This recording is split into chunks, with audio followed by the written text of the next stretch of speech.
those that are not normally here, just name and outlet, so that would be helpful. We'll get started. Andrew, go ahead. Gregg, you guys mentioned yesterday just the need to be patient, going against the disciplined back line. Did you get the sense that guys got frustrated over the course of the game as, the chances weren't there, the space wasn't there? Not really. I mean, I think, the way I saw the game was we kept pushing. We didn't give up. We kept trying to create goal-scoring opportunities. And in fact, the last 10 minutes, we probably had our best chances of the match. So I wouldn't say that we got frustrated. The way that Toronto sat back and really didn't have a ton of interest in attacking, do you feel like this was a missed opportunity to grab a goal and head into the next game? Well, I don't know if that's true, Andrew. I think in the first half they played well. We had to make an adjustment at halftime to get more pressure on the ball. So I think they did a good job in the first half. What I would say is that there was a couple acceptable results that we'd live with, and this was one of them. 0-0 was one of the results that we could live with. As the game went on, you saw how strong we were, and how fit we were, and I think that's gonna bode well in the second leg, because we have a really fit team in here, and we can keep going and keep pushing like you saw in Atlanta as well. Oh, John Carlisle. I'm sorry. Pat. You mentioned making tactical adjustments at halftime. What was the approach at the beginning of the game, and then what was it that you had to tweak? Murph, I can't tell you that. Okay, well, you know that. Toronto comes out in a different formation than they normally play. Did that Yeah. make anything to do with? No, well, first of all, we had to, we planned for them to play 5 in the back, so now it's adjusting pre-game on how we can hurt them still with their new formation. And then, what they were doing in their build-up from midfield was causing us problems. So we made some adjustments and we were able to get much better pressure on the ball in the second half, which then led to us being just in general more aggressive. And I think that the second half was good. But overall, I think it was a good game. I think it was a tactical game. I think it was a difficult match. Typical game where it's going to be decided by something small, and you see that a lot in semifinals and first legs, and that was I think the case tonight. Jeff Carlisle with ESPN.com. Gregg, you mentioned how you were more aggressive in the second half. Yeah. Looking back, do you wish you'd been that aggressive from the start, or was the fact that they kind of came out in a different formation kind of?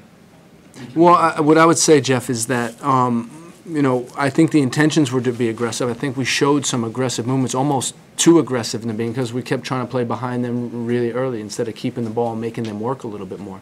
And then, part of them controlling the ball. You could see possession in the first half. They outpossessed us in the first half, and that gave us some imbalance, and we had to make adjustments there. But I still think we had, we were trying to get forward. We had some decent moves in the first half as well. I just think they did a good job. They're a good team. What went into the decision to only use one sub today? Who was I going to sub? We were just thinking about that. Like, who was playing that bad? I didn't see another adjustment to be made. And then, in fact, I think when you look at the last 10 minutes of the game, that's when we created our best chances. So I think, you don't always have to sub for subbing's sake. I think, to me, things were fine. I think we're more likely to get the goal than they were in the last 10 minutes of the game. Go back to Andrew.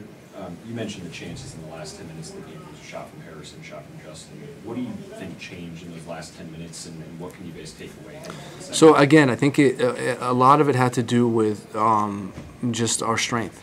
We're a very fit team, and towards the end of the game we get stronger, and I think that carried on. And you saw that. They made a couple subs due to fatigue, and we were able to keep going. And I think that's going to be important in the second leg, because it's going to be a difficult second leg. Archer's been so important for you guys in these playoffs. What's missing him going to mean for the next game for you? We'll miss him. There's no question. He's quality. He covers a lot of ground. I think the good thing about the way it turns out is Mohamed has played lately, and he's done a good job. He did a good job in New York, and we expect him to do a good job again if his number's called. Alex and Pat. How did pulling people in a little bit deeper for him to come in and get the ball and turn and find a team that's going to change the dynamic? Well, we figured that, people was drawing attention from Michael, right? So dropping Federico deeper would pull Michael out of position, and we can take advantage of it with other players. So that's what we tried. You mentioned not seeing fatigue in starting, but obviously Pedro came out. Was he okay? Was that just He got a little ankle, something happened to his ankle, a little pinch or something like that. That was injury-based. going back to Toronto? Obviously, the one time you guys were there was a while ago, but Yeah.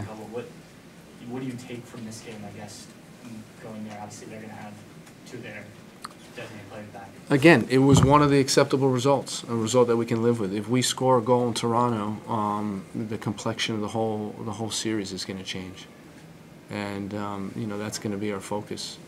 We're not going to play the 4-1-4-1. No chance.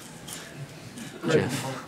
Did you have a sense that there was like a crowd button to push, so to speak, almost metaphorically, and that you couldn't quite reach it? A little bit. I mean, the crowd was great today. They were behind us. There were a couple exciting moves in the first half, and it was really difficult, Mike, to break through and break through Toronto, get that goal that was going to really send the crowd into a frenzy. And we don't like getting shut out at home. We're not proud of that. But overall, I think it was a decent match by us.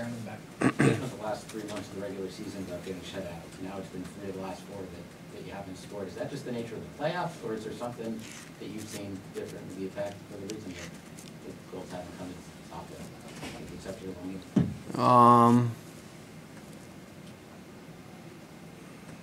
I don't even know how to answer that. I think that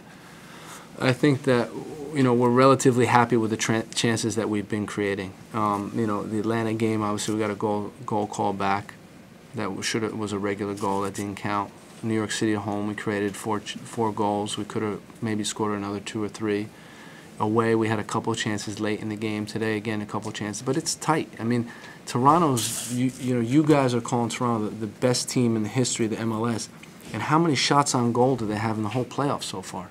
That's the nature of playoffs, and they're smart enough to realize that and not get down about it. They just keep going. So, to me, Aaron, it's just about, at this stage, advancing and hosting the MLS Cup final. Starting you at left back, was that just to give you guys a little bit more help on the defensive end, or how again, I think based on how we thought they were going to play, we thought he could hurt them as left back. That was a decision.